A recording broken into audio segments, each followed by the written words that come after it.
to a new episode of Crush on This. I'm Allison Levine of Please the Palate, and I'm along here with my friends Cindy Reining of Grape Experiences and Christine Campbell of Girls Go Grape. And today we're going to talk about backyard wines. Now, we're not exactly talking about what we're drinking in our backyards, although we do drink these wines in our backyards. But we're actually going to delve into a subject of backyard wines, meaning the wine regions that are kind of close to home. Do we have wine regions close to our homes? I mean, I live in California, so there are wine regions everywhere. But I'm wondering, Cindy, they say that there is wine made in almost every state in the United States. I find that a little scary. I know that some of them, many places are buying fruit from New York or California. Some are trying to grow fruit. Others make wine out of other types of fruit, not grapes. But I was wondering, I mean, you live in Chicago. Are they making wine in Chicago? Well, there are wineries that are around Chicago, but I haven't seen any vineyards in the city quite yet. But yes, there are vineyards in the state of Illinois. I haven't really frequented many of them. A lot of them, certainly some do have their own vineyards and their estate grapes, but many, just as many, outsource their grapes from Michigan or California or the Finger Lakes. So that's what you see a lot in Illinois. So what would you consider your backyard region? Where did you travel to today? So my backyard region is Michigan. And I am exploring some of the wines from the St. Julian Winery in Paw Paw, Michigan. Specifically, they're part of their portfolio, the Braganini Family Reserve 2018 Gruner Veltliner, if you can possibly imagine that, a Gruner coming out of Michigan, when a lot of people think Michigan is just fruit wines, like you said, Allison, just cherry wines and sweet, super sweet, oozy, sugary wines or Riesling. But the Braganini Family Reserve been making wine, cider, and spirits for over 100 years. Wow. And now the third and fourth generation of the family are at the helm. And at this point, they're the largest and best known winery in Michigan. So it's the premier brand, the Braganini Reserve. And their mantra is to highlight innovative winemaking techniques and their estate grown grapes in the Lake Michigan Shore appellation, which is in Southwest Michigan. The soils are glacial moraine, which are tiny particles of rock, because at some point, this whole area was a glacier. The climate's cool. Lake effect from Lake Michigan kind of tempers the northern climate. And this particular AVA has a warmer growing season than its neighbors to the north in northern Michigan, probably a little bit, maybe 2 weeks longer. So I tasted the Family Reserve, the 2018. Honestly, it is so much fun to taste a Gruner from Michigan, which is an Austrian variety, as we know, and now the cool kid on the block. So the nose is fabulous, very crisp, intense acidity on the palate. Lemon, pear, juicy apple, white peaches, nectarine, a little petrol, I feel.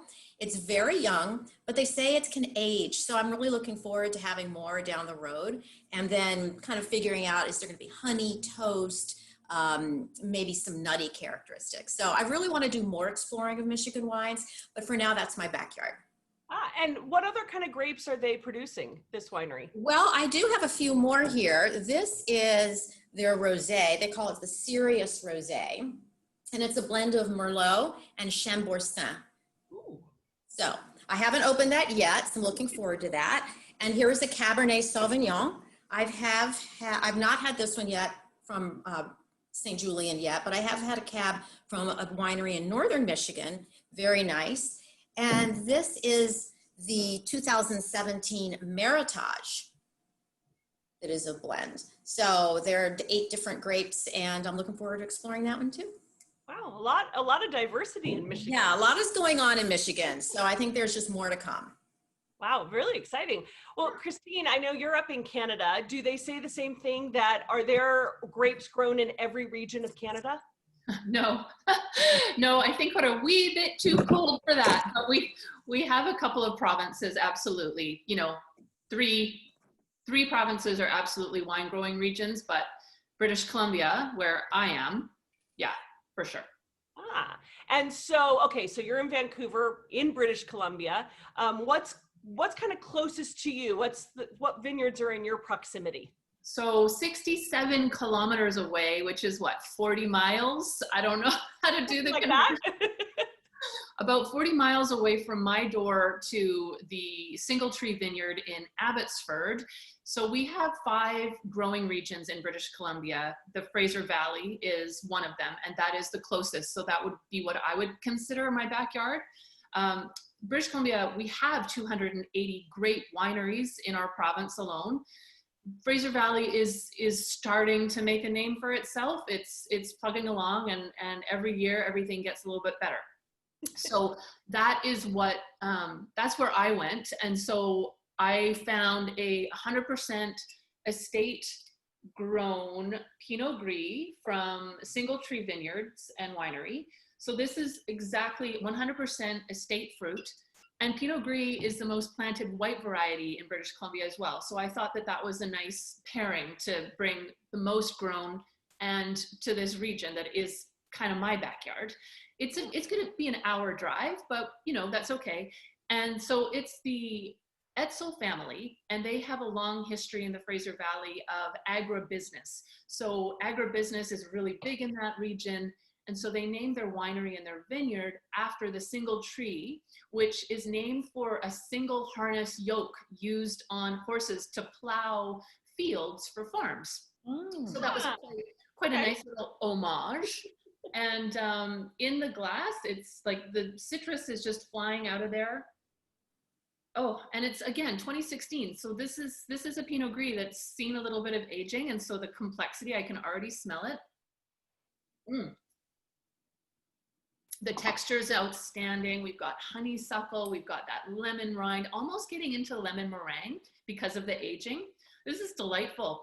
And then, you know, they have another winery, or another location, pardon me. Now this is in the Naramata Bench, the Okanagan Valley. So the Naramata Bench is where this bottle of rosé was crafted from.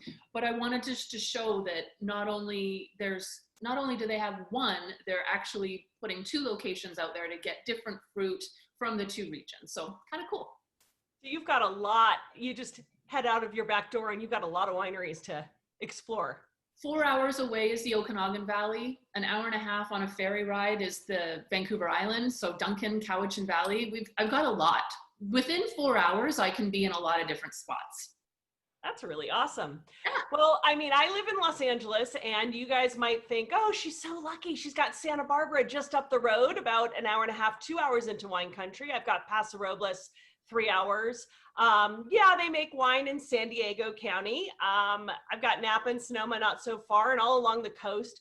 But actually, long before the freeways and the millions of residents that lived here in Los Angeles was once part of California's largest wine producing region. The missionaries had brought the grapes over, and it had started in Los Angeles County.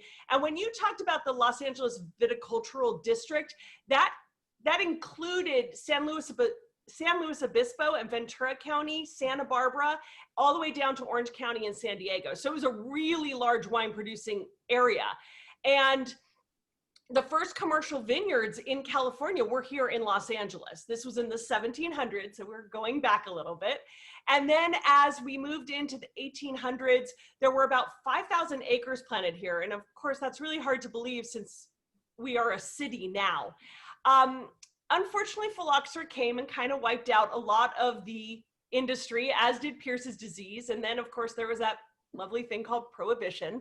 And the Los Angeles wine industry sort of, you know, went by the wayside. However, some people did have vineyards still planted.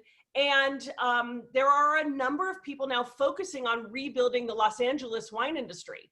And so I talk about that because a lot of people will say, oh, well, there's Malibu. Yes, lots of vineyards in Malibu, coastal, beautiful, everything. There's a famous winery in Bel Air as well, which is in a very suburban area. But out in Los Angeles, there are these producers that buy grapes from anywhere from Malibu to the north, all the way to the Antelope Valley, and places that I, as a Los Angelino, kind of forgot they fall into my county. And so the winery that I am featuring today is called Byron Blatty. It was founded by Mark Blatty, who's a native Los Angelino like myself. And he and his wife, Jenny, would travel to wine country all the time. And they fell in love with wine where most Californians do, in Napa. And when people would ask him, like, do they make wine in Los Angeles? He was like, no, like, who makes wine in Los Angeles? And so then they started to, explore a little bit, and they got a bottle of this wine from Bel Air, and they were really impressed, and they said, wow, let's do it. So, they got bit by the bug. So they now work with 6 or 7 different vineyards around 4 different LA AVAs. And they get everything from high mountains to valleys and coasts, and they blend and do different things. And they have a rosé of Grenache, which they've just sold out of. I've got the wines here behind me. They have this really fun wine called Aurora, which I have here, the Aurora. This was their very first white wine that they made. And this is kind of in honor of the dawn, and it is Sauvignon Blanc and Semillon with a little Viognier and neutral oak barrel aging. And it's just got really pretty, like, green apple, lemon, grapefruit, like nice acidity, kind of like subtle and yet really nice texture on the mouth. And then, just because you guys did white wines, I thought I'd have a red wine. I have the Tremor, which I got here, which I thought also was perfect because I live in Earthquake County, and Tremor was an appropriate name. Yes. And what's really fun about the Tremor is that it is a GSM, which normally is Grenache Syrah Mourvèdre, but in this case it's Merlot. And this is, there's just only about 10% Merlot in here. And what's really nice is it's a nice medium-bodied wine. It has like chocolate-covered strawberries, plums, little kind of spice, like brown spices. Just a really pretty fresh wine for red wines. I mean, you can go into some bigger style wines, but just really great. It retails for $50, so a little pricey, but some nice diversity coming out of here. So I know when I can travel again, I'm hopping on a plane to both of where you guys live. I'm coming to you.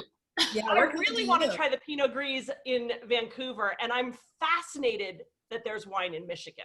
I know there's a lot. I mean, I'm really looking forward to exploring more. So, well, you'll have to keep me apprised until I can get there myself. I'll save it, Allison. Well, we hope that you guys will explore the backyard wine regions in your neighborhoods. It's always kind of fun to see what people are doing and who's trying to rebuild industries or start them from scratch. Thank you for joining on us on the Crush on This. Subscribe at YouTube, and we hope to see you next time. Cheers. Cheers, ladies. Thanks for watching.